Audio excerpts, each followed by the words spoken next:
Hello, everyone. Today we have Georgina here from F.A.B, also known as Fantastic Alternative Brains. And she is here to talk to us about preparing for the school year. So, Georgina, please tell us a little bit about yourself. Chantal, thank you very much. Thank you very much for having me. It's very, very exciting. So my name is Georgina. I was diagnosed with dyslexia at the age of 10 in the 80s, when, although that was quite helpful, no one really knew what to do about it. I have since seen my children go through the education system and very early on decided I needed to explain much more about how we live as dyslexics, because it just wasn't really understood, and it was too easy for them to kind of brush my children off as a kind of something they didn't really want to deal with. And as they've got older and it's become more and more frustrating and education hasn't really enhanced them, the more I felt I need to talk about this. And it's what I know best, it's what I understand best. I'm not qualified other than in life experience. I definitely cover a lot of neurodiversity things, and I want to be more positive about it. It has got its tricky bits, but it's got some really great bits and some hugely talented and exciting elements to it. And I think the world is changing enough to start accepting that. So I want to help other parents and teachers and children see that this is not something to fear and not something to be frightened of, and to grasp it and take the challenge. And Georgina genuinely talks about it beautifully on her Instagram account, which you can find at fantastic underscore Yes. Alternative underscore brains. Yes. Yeah, she has tons of information there, and it's just really positive and super relatable and very like of the moment. So I love your content. You know, I'm a big fan of yours. You're very kind. You're very kind. And thank you for saying that. I can't spell it, but I chose that name because I wanted to have a positive thing going on, and I also needed something I could shorten, because I don't know about you, Chantal, I can't spell any of these neurodiverse words that we apparently are gathering in our minds. I find them very difficult. So I think F.A.B is positive and much shorter and much quicker. Yeah, So, I feel like all of the neurodiverse names are like, or like spellings is like kind of like a mean joke. it really is, isn't it? I completely agree. Oh my goodness, when I do all the hashtags, it's like which what, and then I can't read them anyway. So it's all fun. So, to get started with the interview, how do you emotionally and physically prepare your neurodivergent household for going back to school? So when I first read this, I thought that was kind of an obvious answer, would be the last couple of weeks getting them physically prepared. But actually, for us as a household, it was the last few weeks of the academic year, when my children, who have ranged through school changing in their age groups, and so my eldest, now in her 20s, school is very different for her than my youngest, who's still in his teens. But they would all generally be shown their new form teacher and the children are going to be with in their classroom. And I would make sure at the end of each year that I spoke to the teacher or teachers that were new to my child and explained that, you know, these things need to be helped along with. And I'm also a very dyslexic mother who would struggle. So we need dual care, not just my child, and we need a little bit more time and a little bit more understanding. So I would absolutely start before the end of the academic year, and also just looking around the school, making sure they knew where they were going to go when they came in, checking they were comfortable about everything. Because the worst thing, I think, looking back on my childhood, was that fear of starting a new academic year when you were unsure of even what time you were going for lunch. It didn't have to be a big thing for most people, but for me that would have been enormous, because I needed everything clear and ordered. And if you can't read the information, you have to store it very carefully in your head. So that's when it would all start, the preparation for the following year. That's such a great tip, because like for me, always the lunchroom was always a stressful thing for me, because like, well, do you pay for lunch before lunch or like after lunch, or like after you pick up the tray or before you pick up the tray, or even like the organization of how the room will work. always which years stressed me on out. which tables, yeah, Mm. and which Yeah. scary features you might have now because you're a year older, and yeah, oh, it makes my tummy, honestly, it makes my stomach go, whoa, just thinking about it. But it is those little things, and it's things like where your peg is on the first morning.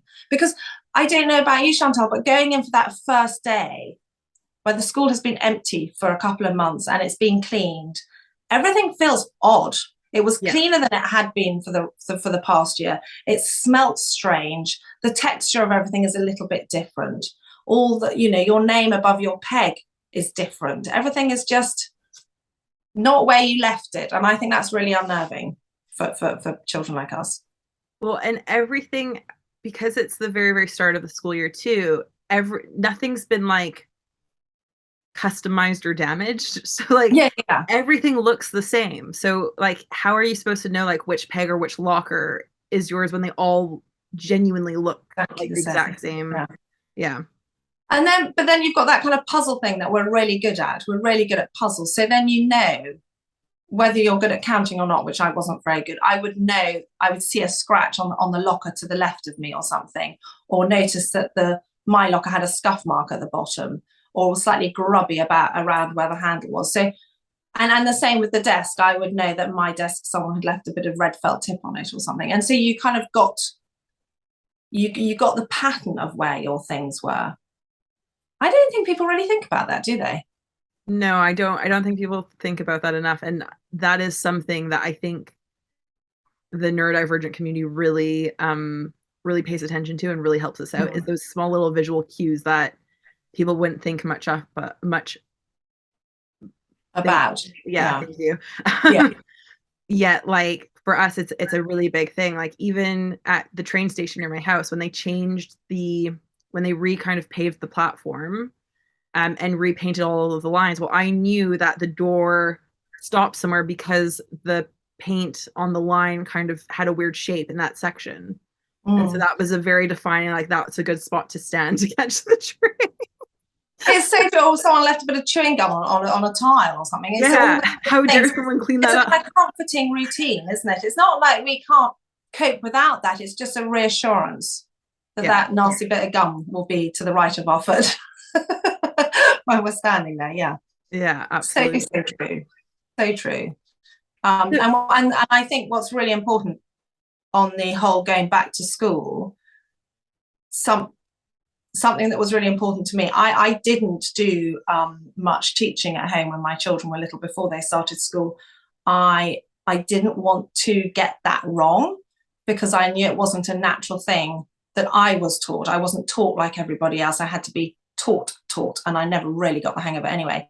So before they started school, I was all for being outside, for noticing the seasons, to living around nature, to learning about growing plants, growing their food, getting muddy. I was, looking at the sky to see the shapes in the sky and what pictures they could come up with. I was much more of a kind of dyslexic upbringing rather than anything else. And I know you and I have giggled about this before, but my children wouldn't know what their name looked like.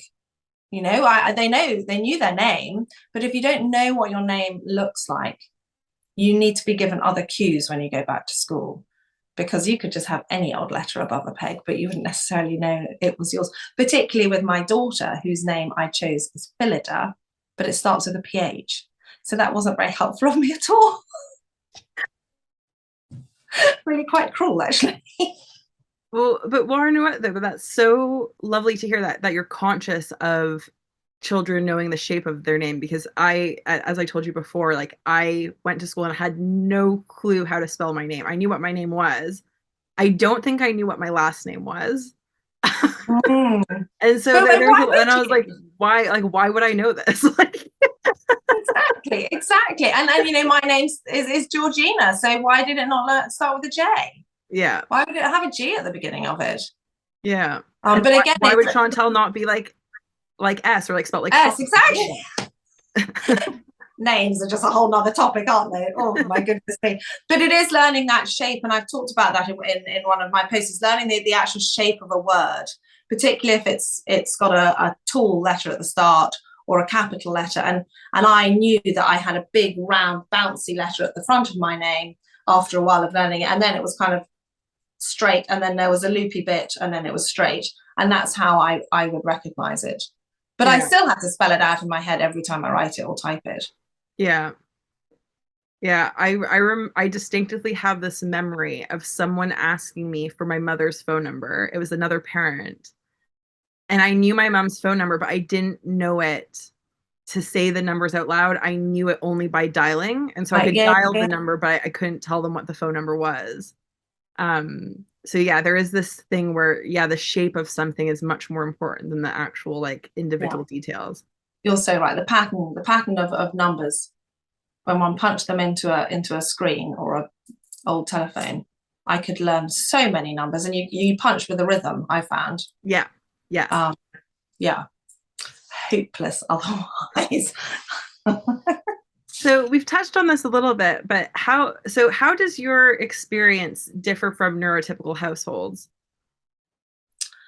I think it's a really big question, and obviously everyone is different, and every child is different, and every parent is different, and every family is different. But there are so many things that I had to do differently, and I don't think I ever shared that. So I probably created a lot more anxiety in our time in the holidays than I probably needed to. But for me, I made sure that the start of the holidays were really boring for my children. And some people would say, well, that's so mean of you. Why did you do that?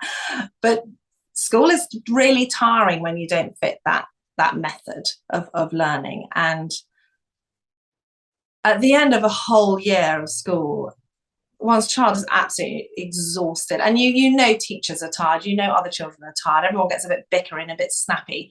But for me, it was really important to just have nothing. And that they could sleep in the mornings. They didn't generally, because the sun was shining and they'd want to get up and out. They would come inside when they needed some food or drink. We had an large enclosed garden, which was on a hill, so they could go down to the bottom and feel like I didn't exist. They could be so free down there. And that was really important to me. So they would have two weeks of nothing really happening, but just being at home, playing. And I would bring out toys from the cupboard that they hadn't seen for a while and kind of reintroduce them. I always felt that if things are out for too long, and I know I do this, then I don't really notice they're there. So I would kind of start putting things away as the time went by, and then kind of bring them out afresh with different things. So if it was in the winter, I might cover a table with lining paper for walls, and then just leave some crayons on the side, and then I just keep rolling the paper over as they were kind of doing whatever they did on it. But I think that was really important. And I do remember when my daughter was about 9, she came up holding her brother's hand, he's younger, said, "Mum, this is so boring. Why aren't we doing anything?" And I thought, okay, you're nearly there. You've worked out this is quite boring. You're clearly winding down. And I said to her, I just need you to relax, and then your imagination will kick in and you're going to have the greatest fun this holidays. And within about 2 days, I stopped seeing them. I stopped having them humping around the house, and they were off, and it was brilliant. And they really needed that to get their natural talents going, because they spent all year pushing away what's completely natural for the dyslexic brain and the dyspraxic brain to do. And the creativity and the freedom and the open mind thinking has to be boxed away. And so it was really important for me that came out, and their confidence would start coming, and their faces would start lighting up, and their eyes were twinkling again. And that kind of drained, slightly sickly child look that they might have by the end of the summer term was all beginning to go away. And yeah, as I say, they would come in, and if they wanted to eat their lunch under a tree and make up a little picnic, then they can go and do that. And if they wanted the animals to join them, they could do that. I just thought it was really important for them to have that kind of Enid Blyton fantasy time. And you know, the tree wasn't a tree by that point in the holidays. The tree was a spaceship or something from a book that we had listened to, not that I had read it. And that was really, really important. So to let them completely relax and open up to all their natural abilities was really, really key. And then they'd have the energy to start seeing friends and to start, you know, taking up tennis lessons or whatever it might be, go to the beach for the day. I I liked not doing too much of a plan. So if we woke up and it was really sunny and I had the appropriate food and they were all on good form, then, you know, at 3 in the afternoon, I might say, come on, let's pack up the car and let's go to the beach for the rest of the day. And that was kind of made it exciting too. If it was all planned, it was like, oh, I'm going to the beach today. But it was like, hey guys, go and get your surfboards. Let's go to the beach. It's like, yeah. And so that was really important. Seeing friends. And then the wind down at the end of the holidays was the worst bit, because they would have to understand whether they'd seen friends or I discreetly put it on the fridge on a diary or something. They knew that that freedom was coming to an end, that that time was stopping, and the reality of that smell of school and the restrictions of school was coming back. And it wasn't somewhere they enjoyed being. You know, they might adore their teacher, they might love their friends, but it was just a daily reminder that they found life difficult and they didn't know why, and no one was really that able to help them to a point, because the education doesn't fit it. So even if you have learning support teachers, I don't think it's very ideal still the way we educate. So it wasn't something they look forward to doing. So then I would kind of rally it up with, oh, we need new shoes, because my children loved shoes. So we'd go shoe shopping and haircuts and all of that. And I would try and fit it in with going to London, where my husband was a lot, and we go and see a show together, or we would go and see friends, other family friends who'd been down in the holidays or something to the country. And so I try to mix it with a kind of nice balance of fun things to do and put away that dread. And on top of that, diet was really important for me. Chantal, I'm talking so much. You're being so quiet and so No, no, I love this. I love this. Like, this is such juicy quiet. information.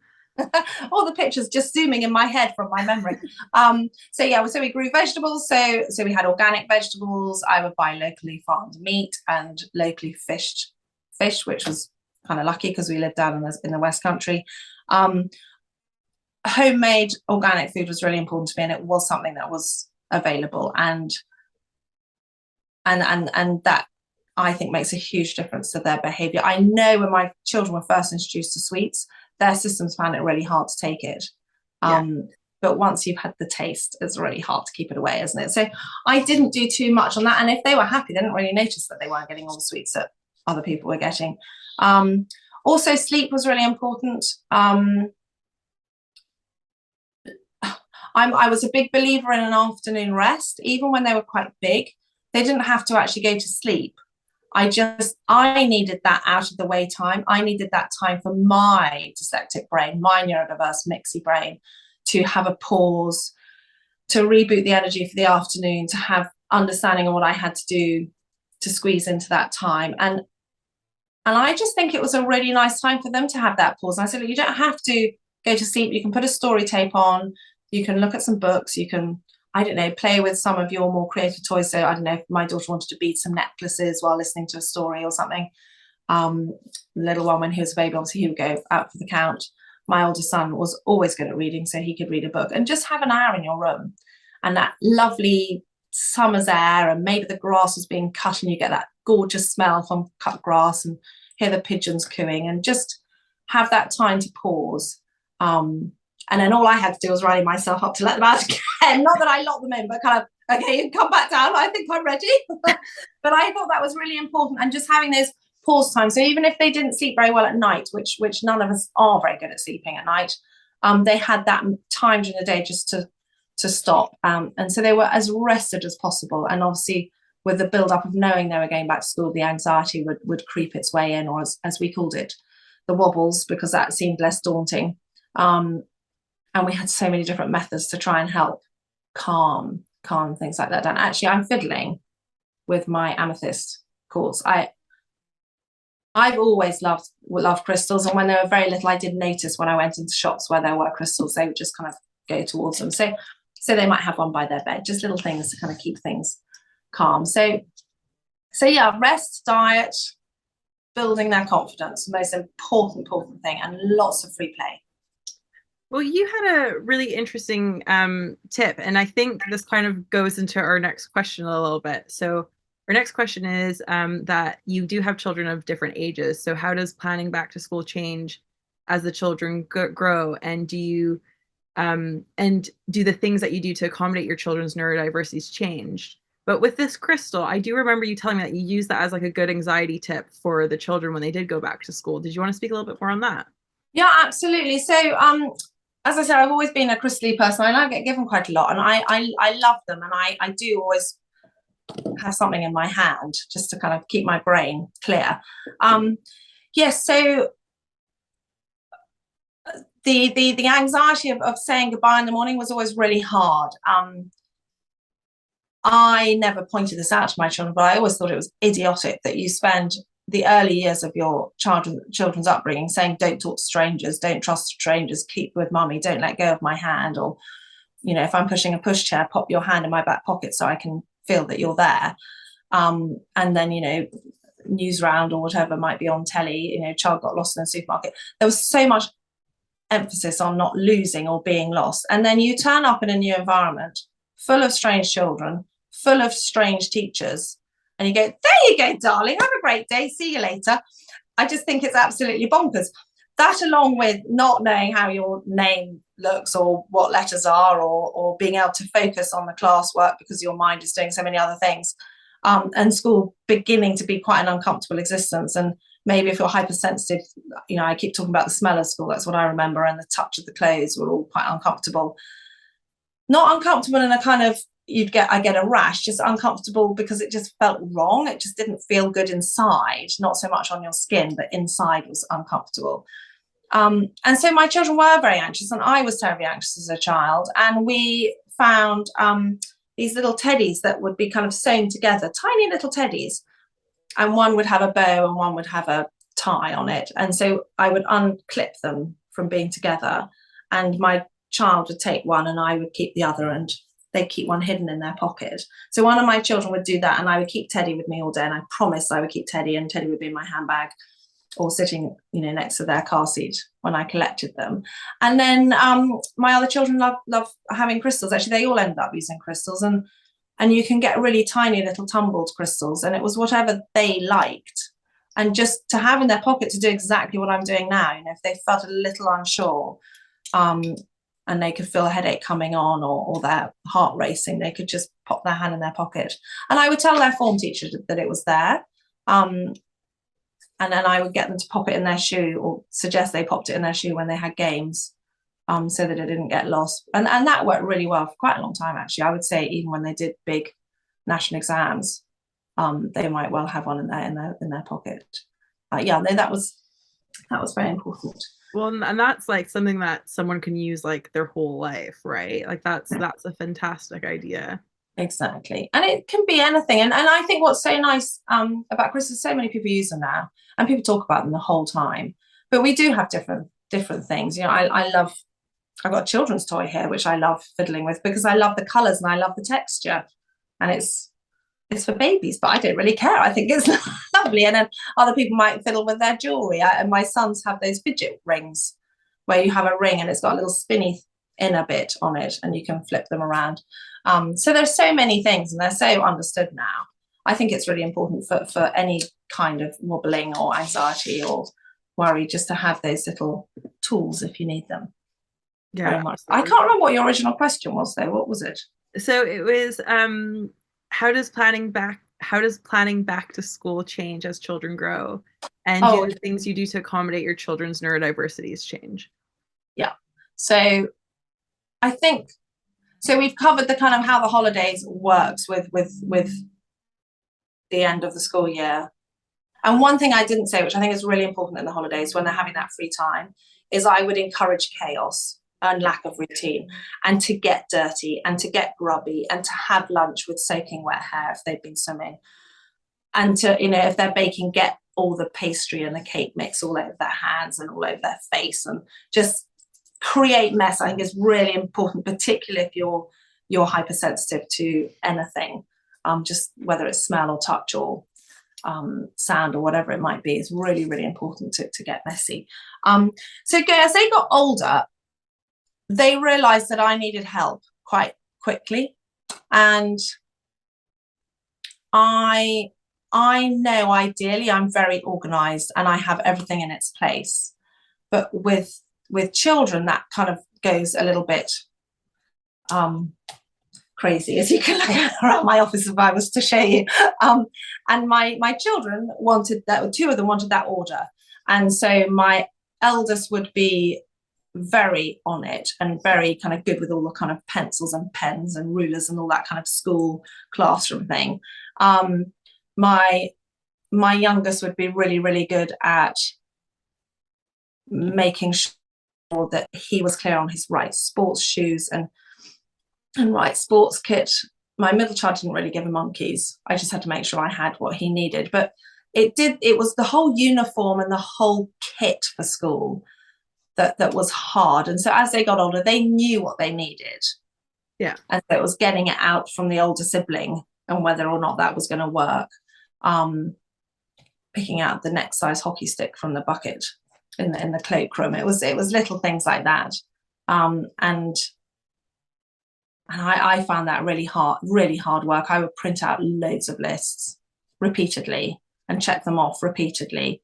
And I would have to, I learned that I couldn't do it all in one go. The shop of the kind of things that I could do without them, like school shirts and socks and some of the stationery. I learned that if I did it all in one go, I was going to miss a load of it, or I get it in the wrong sizes because I just get all confused in my own mind. So as they got older, they definitely got really good, and they would help each other out and help me out. So we make quite a good team, actually. That's beautiful to hear, especially that the kids would help each other out. How did you find like, I know in the UK, like labels is like a really big thing here. We never had to do that in Canada. How did you find organizing that? I loathed that. I absolutely loathed it. With 3 children in school, and every single item needed naming. If I had a Sharpie marker, then I would put that on as many things as I felt I could get away with when they were very little. But when they went to school, not only did they need labels on the inside of their clothes, they also needed bigger ones on the outside. And the big ones were really uncomfortable to sew on because they were rigid and hard. I never did the stick-on things because they just peeled off too quickly, certainly back then. But that was really hard. So I use a lot of colour to help me organise things. So my daughter was, for me, and thankfully for her, was naturally red. So all her name taping, whether it was on fabric and it was her name written, would be red, or whether I used a Sharpie, it would be red. Everything for her was red. And then my eldest son is blue still, and in his 20s, in my diary it's still blue, and my younger son is green. And that was really important to me to have that. And then also, I hope it helped them when they were in school recognize their own stuff. So if they were looking in the kind of jumble of stuff, they knew that mommy had put a green label in their jumper. And when they were tiny and it was the whole name thing, they did start, the name taking company started doing pictures. So I think my daughter to start with had ballet shoes because she loved ballet. My son, who was able to read, I think he had a train, but he didn't really need one. He just had it because it looked nice. And then my younger son, he would have aeroplanes. But then I would also paint tractors. I'm just showing you a picture here of the tractor I would paint for him, and I would draw that on his scooter and on his school bag, and so that was, and I would get the labels in school. I could change them to that over his peg, so he always knew he had a passion for tractors, and so he always knew that that was his thing to go for. I think that's really important. I also showed the children where I named stuff because I think that's really important too. And on particularly games shoes, of which in the UK our children have so many different games shoes. We used to have one pair for everything, but now they seem to have it for every single different sport that anyone can imagine having them for.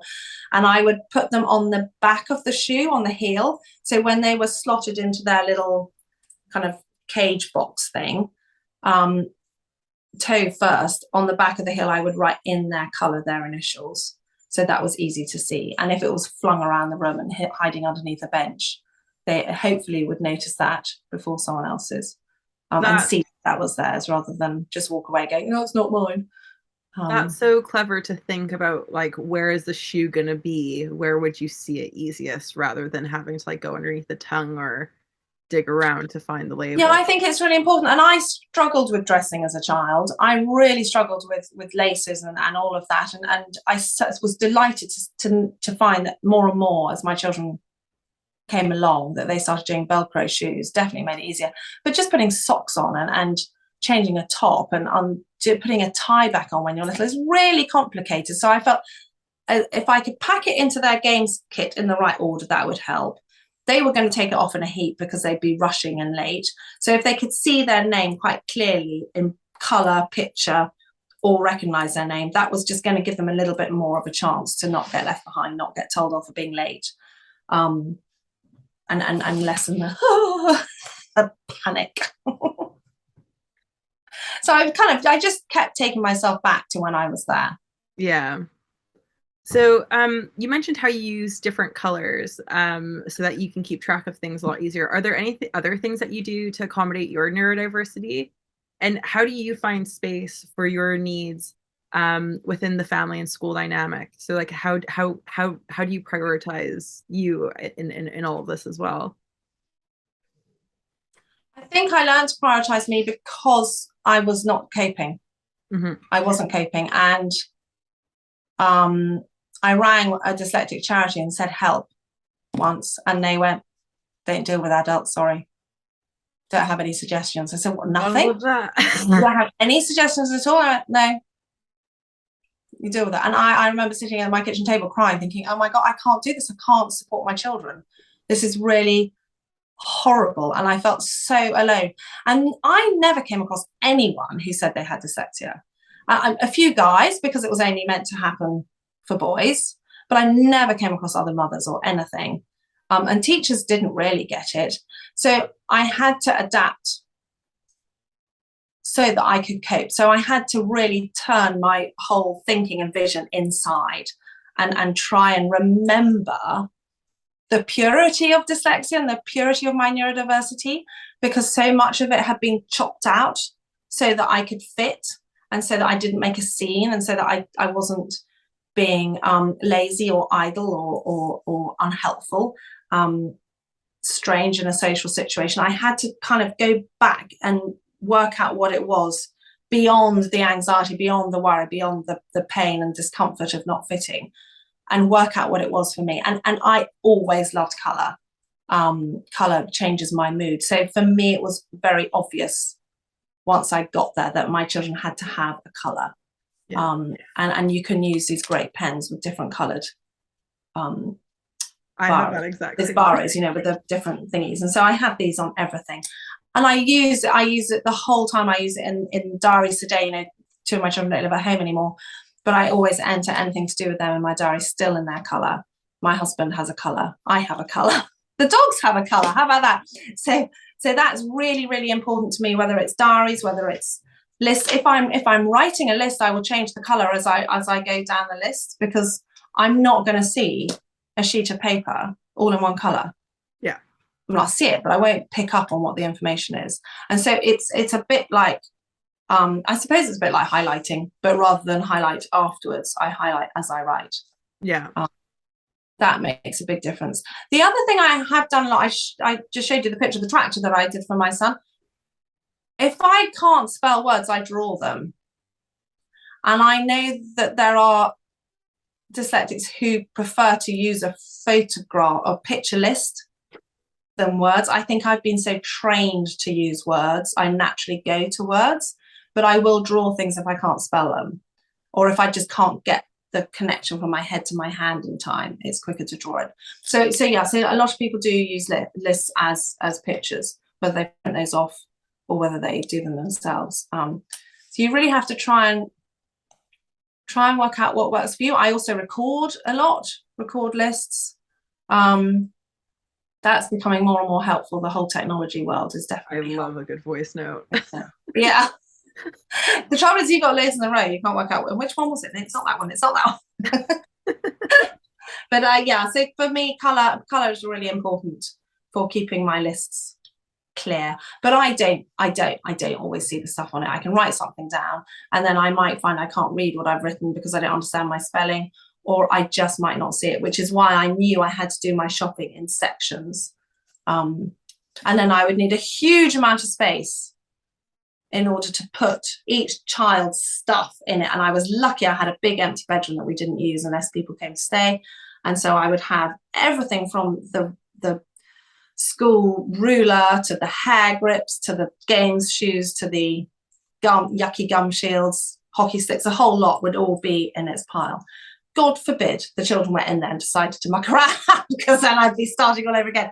But it would take me a really long time. I would have to put at least 3 weeks aside to do that in my spare time, whether it was when they were having their kind of afternoon time or whether it was when they were in bed. I didn't enjoy that at all. It was hard work.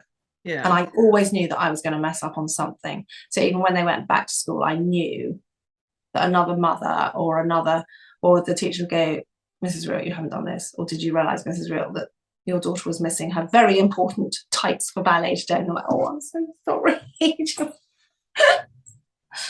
Anyway. I know in like the past, you and I have talked about how you've mentioned it here as well, how you're very, very proactive with the school and teachers. And for anyone who wants to hear more about the talks that Georgina and I have done in the past, I'll put links somewhere.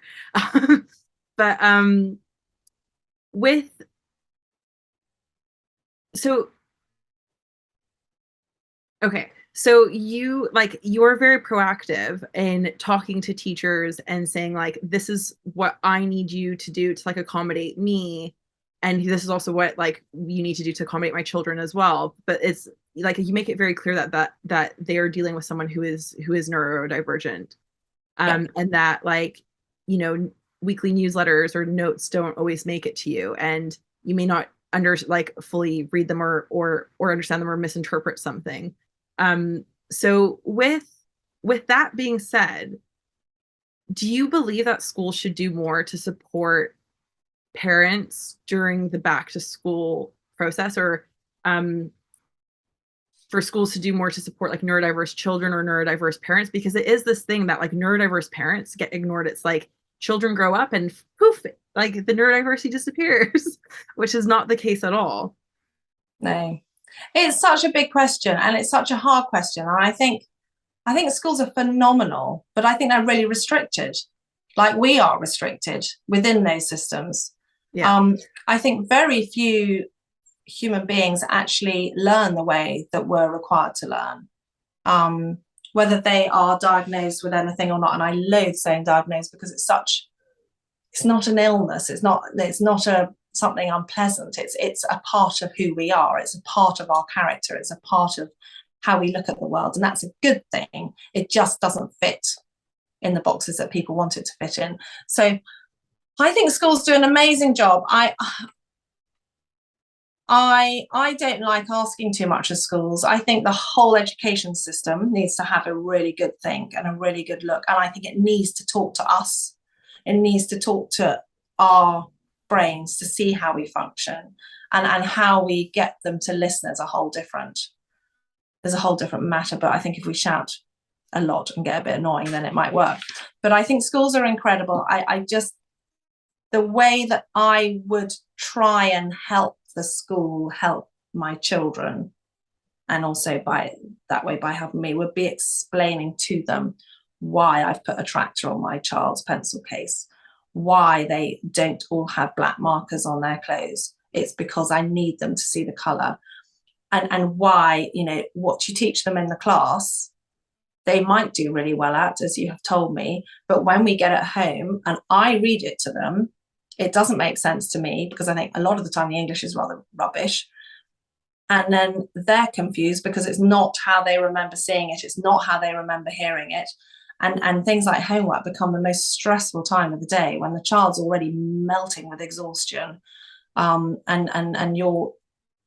me as a mummy just wanted it to be calm away from school time without making school a horrible place, just kind of calm down. So I don't know, maybe people like me need to go into schools and say, look, can we help you? Because I don't think you can really truly understand what it's like, which is kind of why I started FAB. And I hope there are teachers and there are professors and there are parents and there are brothers and sisters and grandparents and anyone listening to try and see why we might come across in the way that we do, but it's not actually how we're trying to come across.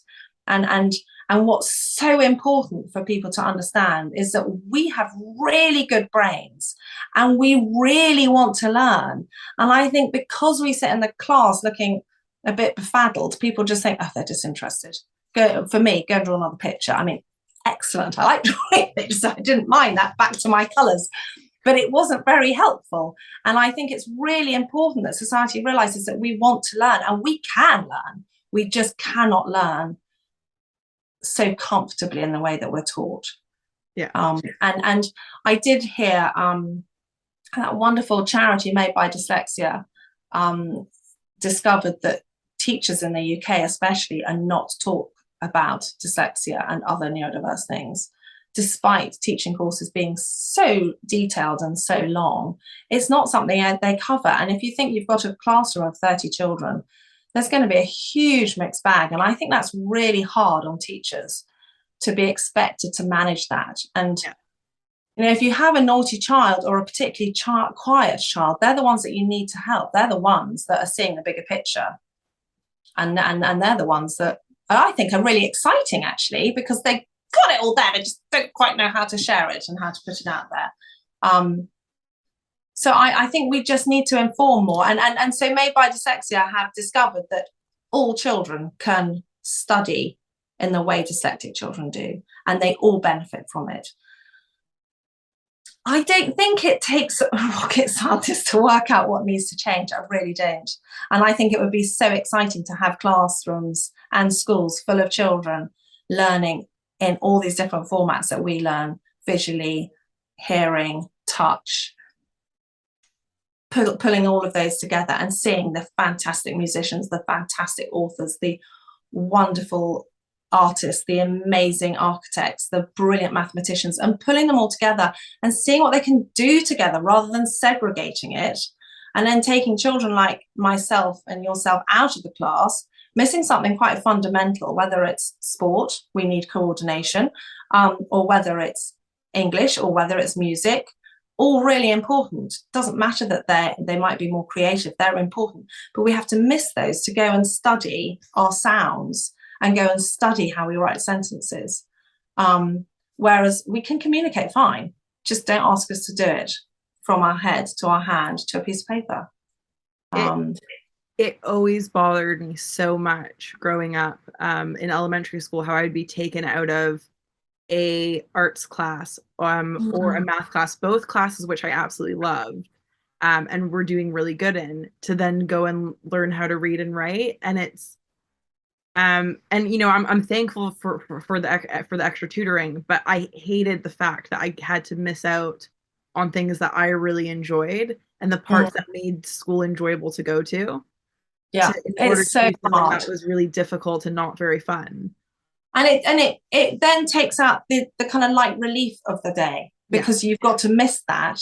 And so you go from one anxious confusion of permanently trying to decipher what's going on and recompute it in your head, to then throw it out there and hope it's kind of matching up with everyone else, into a classroom where you're back on baby reading books. Still at aged 11, I think I was reading books that, if anyone's my age will remember, they were by Ladybird, called Peter and Jane, and they had a dog called Pat. And just thinking about it makes me quite cross, because I still had these horrible little books in my bag.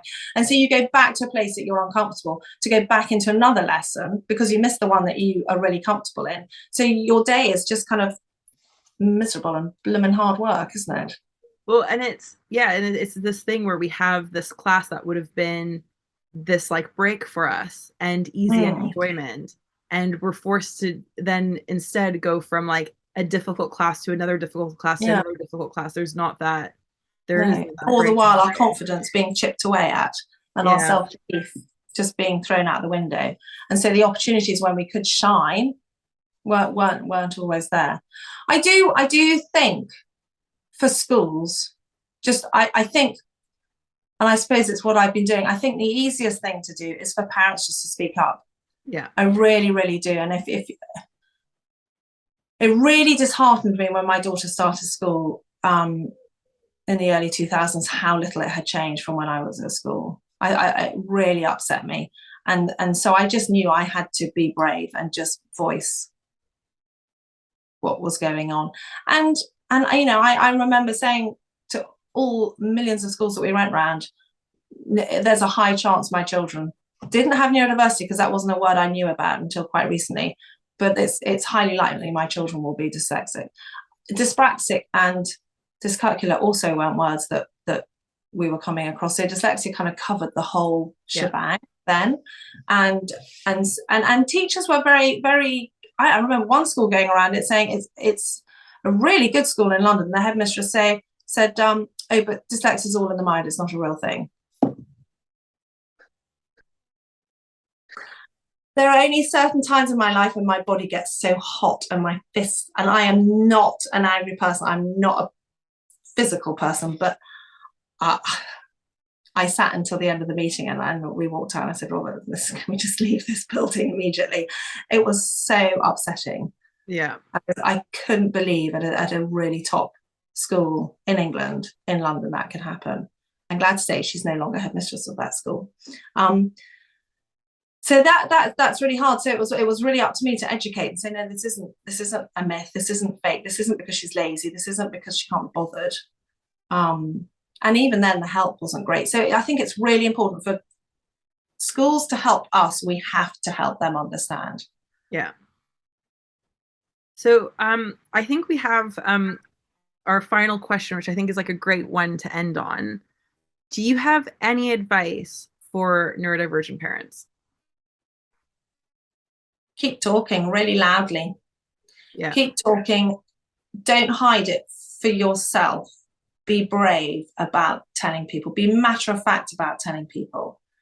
I think it's really, really important. What I find staggering is how many people I've met or have rung me up saying, oh, we've got this new thing, our child's been diagnosed with dyslexia. What do we do? And you think, well, it runs in families. Surely you've come across it before.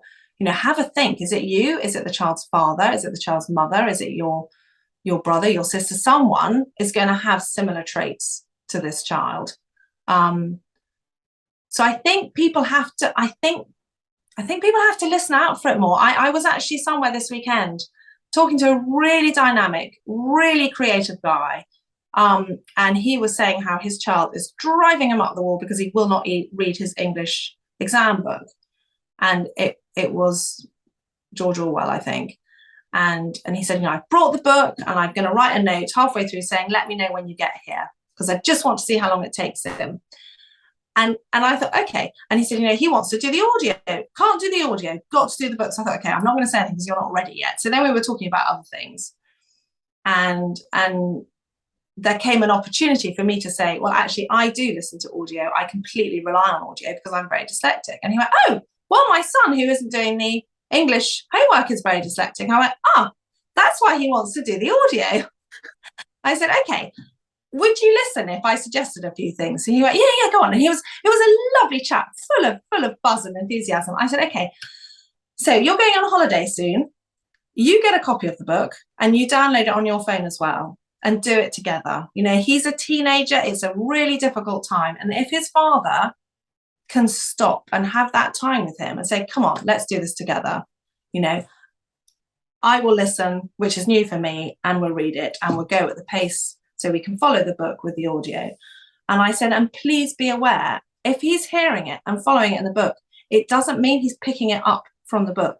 The only reason I suggest, and remember, I'm not qualified to teach or anything, it's just from my own experience and what I've seen around me with other dyslexic people and my children, is that he needs to know in the book where those chapters are, where those phrases are, where those quotes are. And that's what he needs the book for, is so that he can visually connect the two. This sounds bonkers, I wasn't going to say this, but if I read a book and I want to go back to something, and I really don't read very often, if I want to go back to something, I memorize a page by the shape of the paragraphs. Yeah. I don't 100%. Memorize it by the text. I love it if there's a picture, but often there aren't pictures. I think every page should have a picture of some sort.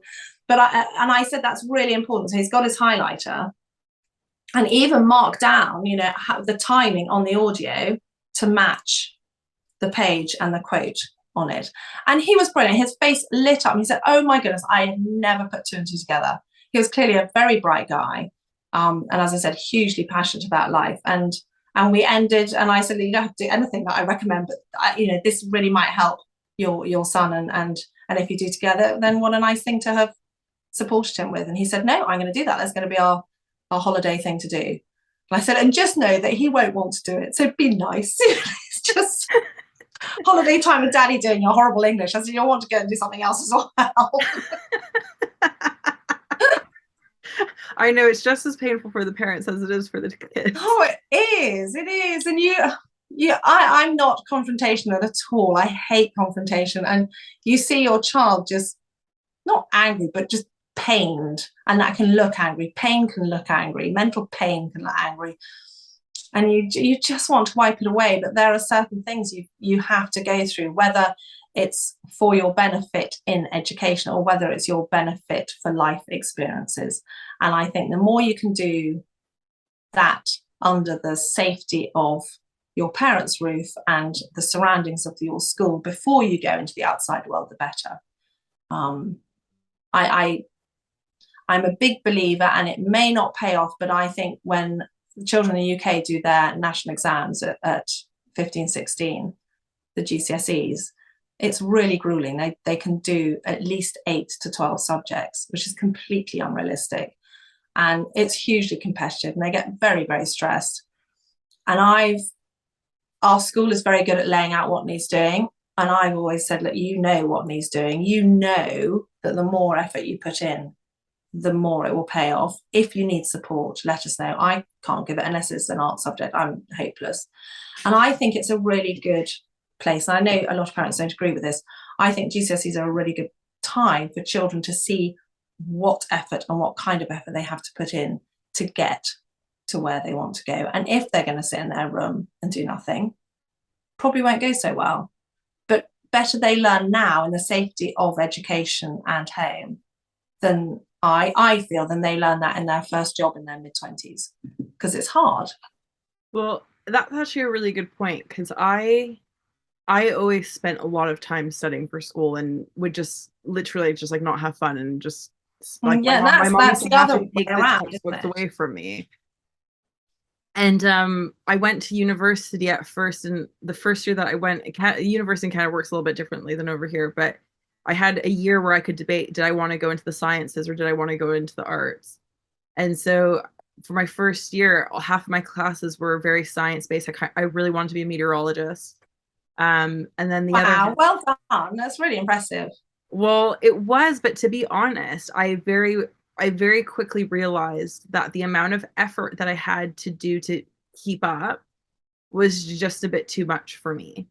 And so, but if I looked back at how much I studied for the exams, I would have actually been able to tell that that probably isn't in my Realistic. scope, unfortunately, Yeah. right?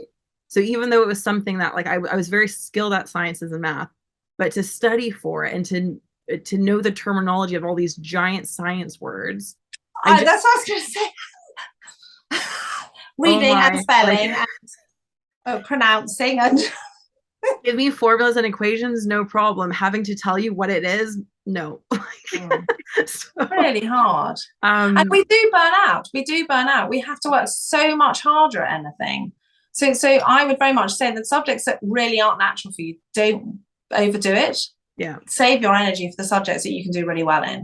yeah. I think it's really important. So what? Sorry, I interrupted you Oh, because no, that's that's okay. what I do. So I ended up going into the arts and getting. I first was trying to get a degree in industrial design, so I do partly engineering with that, but there was a recession and the program just basically went.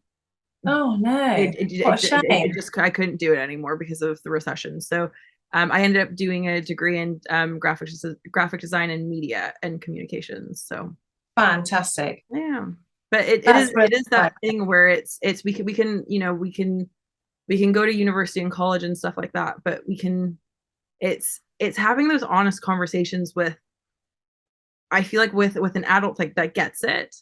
And I didn't my parents were great and really supportive, and I could have really honest conversations with them, but they also it was one of those things where there was very much this belief like if you get a degree like you'll get a good job afterwards. That was still Yeah. It's still like that though. It's still like that. It's so disheartening. Yeah. It's And really hard. you don't need to. Honestly, no one's ever asked to look at my degree. Not that I'm encouraging people to lie, but like no one checks. Not like there's an old saying here, horses for courses, and I've the more my children got wound up over national exams, one of my children's gone to university, one of them didn't, and she knew at 14, she said, I'm not carrying on with education longer than I need to. And my son who's at university, it completely makes sense for him to be at university. We are all different. I don't know what my youngest will do. I think maybe follow his sister into an apprenticeship or something. I think it's so important that they see the world is so much more open now, and less box ticking is necessary, although often forms require the box ticking. And that's the biggest hurdle, is saying, I have the experience, I don't have the degree. And with the experience, I get all of that. Yeah. And with the degree, I get what you expect. Do you know what I mean? And I think that balance has not really filtered into people's minds, let alone form filling. And so I think you do have to be creative about how you get a job if you don't go to university. But it's not for everybody, that lifestyle at all, is it? No. No. I really like this in the last basically since I left university and got in working and stuff. I really reconsidered. I really wish I did my whole university life differently, like 100%. Oh, that's a shame. Yeah, I don't regret going. I just regret the way that I went about it, because I worked really, really hard. I wish I partied a lot more and was more creative and more experimental. And instead I did like projects in attempt to please teachers more than to satisfy my own creativity, because but that's the mold you'd been squeezed into. Yeah, wasn't it? That was the mold that education pulled this. You think of a lovely wobbly pink jelly, and it's round and it's got turrets and it's gorgeous, but it's got to fit into a box. Yeah. Education spends years squishing us into that box, and so we forget our lovely jelly wobbly creativity, and we start pleasing. We'll do anything we can to please those that are guiding us. And once we leave the education system, we do realize that we can be this like wobbly, like we can just be ourselves more. But it takes a long time to learn that. And there's definitely certain office jobs and certain offices and work environments that don't allow for that still want you to fit into a neat little package of box. But there are options out there where you can actually be really flexible and squidgy and whatever. But it's finding that, and that's a tough one, but that's the real crux. It feels amazing, and that has to improve. That's one of the many but few things at the top of my list to get changed somehow, is that connection between school children who are told if they don't do well in national exams, basically their future is doomed. They will have really rubbish jobs that they won't want to get up and do in the morning anyway. And so I've always said to my children, don't listen to that. It's hard not listening to it, but go with your passion, go with your gifts, go with what makes you happy, go with what you're interested in. And if you can find any combination of that, you'll do okay. And if you've got drive, you can work hard, you have to work harder. It will all come to itself. But it's so easy, I think, age 14 upwards in education as a dyslexic child, to just think, what's the point? What is the point? I'm not getting anywhere. And I've got to pass all these exams to get to do something that I won't be able to do anyway. And that has to change. That's the most important part of education, I think, that has to change. And to somehow find a connection between school children and the outside world. And we have wonderful brains that we all know about, like Branson, and now I can't think of any of them. Jo Malone, brilliant dyslexic, hypersensitive nose, phenomenal what she's done with that nose of hers. And it's keeping that courage to go for your vision And if you don't know what your vision is, don't worry. Go and try different things. Go and throw yourself at different things. Talk to people. Talk, talk, talk. The more you talk, you know, that, what is it? That a rolling stone gathers moss. You've got to get the stone rolling in order to gather the information to stick to it. And if Yeah. you tell people how you function, whether you use any of the neurodiverse words, just say, no, I need repetition, or I don't need that, I can picture it, or let me draw that up for you. I can do the 3-dimensional, I don't need the maths, I can just put it together. Just show people how you work. It's really important. And to get in front of people. I think if there's a job you want and you can't fill out the forms because you don't really have much to put on them, you just find a different way to get in front of them. Excellent. No, this has been Not easy. Yeah, no, this has been absolutely lovely. And just to recap, the nuggets of like tips and advice that I kind of picked up from the talk today is talk to the teachers before the school year's end. Make sure you're planning in advance. Take time to get bored and to encourage confidence and creativity and fun and chaos. And to make sure you color coordinate and visually be able to organize things, whether that's through pictures or colors. And make sure that you speak to as many people, speak to teachers, speak to other parents, speak to children, and we'll slowly get more and more advice. Anything else you'd like to add to that? Anything that I missed? I think just keep talking, and really important, I would always try and get my children to find a teacher that they felt comfortable with. So if they were beginning to wear out mentally and physically, they could just go and lean on that person, go, oh, I've had enough, or I really don't understand, this is just throwing me, I don't know what to do. And teachers are really lovely. I can't tell you how many teachers would say to my children, just put your hand up and say you need the loo and then come and find me. And you just kind of think, oh, you're just so nice. Really important. And then you know, their best friend, confide in their best friend if they're nice children, which children generally are lovely. You know, I had a lovely girlfriend whose birthday party I went to this weekend. She read all my books to me in school, all of them, whether they were school workbooks or I was at a boarding school when I was little. I would climb onto her bed at night and we'd sit there with Daphne du Maurier or Bronte or whatever it might be. She loved all the du Maurier books, and she would just read them to me. It was lovely. I couldn't read, and we had to be very quiet so we didn't disturb everybody else. But you just get your friends to help you, and my girlfriends still help me, and they're brilliant. And I never go to a restaurant with a good friend without them just automatically turning to me and reading the menu and saying, "What do you think?" That's so lovely. And the more open you are, the more people become comfortable and understand. Yeah. And the last tip that I did forget when I remembered was to have a stone in your pocket as a good anti-anxiety tool.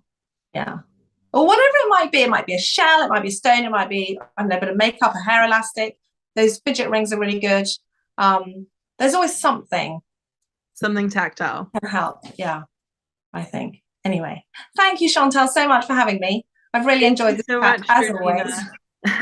It's been great having you. And for anyone who wants to follow Georgina, it's on Instagram at fantastic_alternative_brains.